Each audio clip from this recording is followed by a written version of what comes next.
జ్యోతిష్ శాస్త్రరీత్యా 8వ రాశి అయినటువంటి వృశ్చిక రాశి మిత్రులారా, 2026 మార్చ్ నెల మీకు శుభాశుభ ఫలితాలు ఎలా ఉన్నాయనంటే, గురు భగవానుడు 7వ స్థానంలో భార్యాభర్తల మధ్య సఖ్యతను చేస్తున్నారు.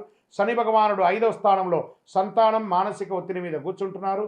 రాహు 4వ స్థానంలో ఇల్లు వాహనం మీద కూర్చుంటున్నారు. కేతువు 10వ స్థానంలో ఉద్యోగం మీద కూర్చుంటున్నారు. కుజుడు 8వ స్థానంలో ఆకస్మిక మార్పులు పెడుతున్నారు.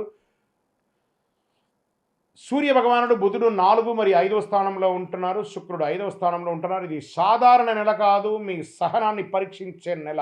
మీరు కోపాన్ని జయిస్తే విజయం సాధిస్తారు. మీకు ఉంటనే ఉద్యోగస్తులకి ఆకస్మిక మార్పులు, ట్రాన్స్ఫర్స్ తథ్యం, ప్రమోషన్స్ ఆలస్యం, ఎక్కడో మీరు ఊహకు అందరించిన విధేయ స్థానంలో మీరు ట్రాన్స్ఫర్ అవ్వబడతారు. ఇంకా మార్చి 18 తర్వాత మంచి అవకాశాలు ఉన్నాయి. విదేశీయ ప్రాజెక్ట్స్ ప్రైవేట్ ఉద్యోగస్తులకు వస్తున్నాయి.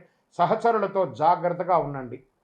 అసాంఘికమైనటువంటి కార్యక్రమాలకి పాల్పడకండి. ప్రభుత్వ ఉద్యోగస్తులు మీరు ఉద్యోగం కూడా కోల్పోయే అవకాశం ఉన్నాయి. ప్రైవేట్ రంగం వాళ్ళు మీ పై అధికారులు స్ట్రెస్ ఇస్తే టెంప్ట్ అయిపోయి వెంటనే రిజైనింగ్ ఇచ్చేయకండి. స్త్రీ పురుషులు ఎవరు కూడాను కొంచెం సమన్వయం పాటించండి. ఖచ్చితంగా మంచి రోజులు వస్తున్నాయి.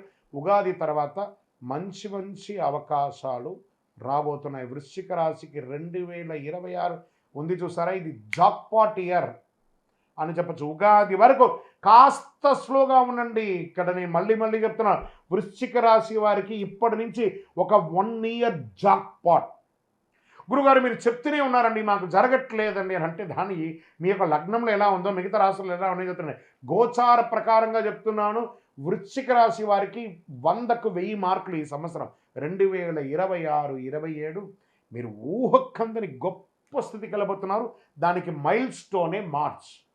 శని భగవానుడు స్థానం మారుతున్నాడు, అన్ని గ్రహాలు మారుతున్నాయి.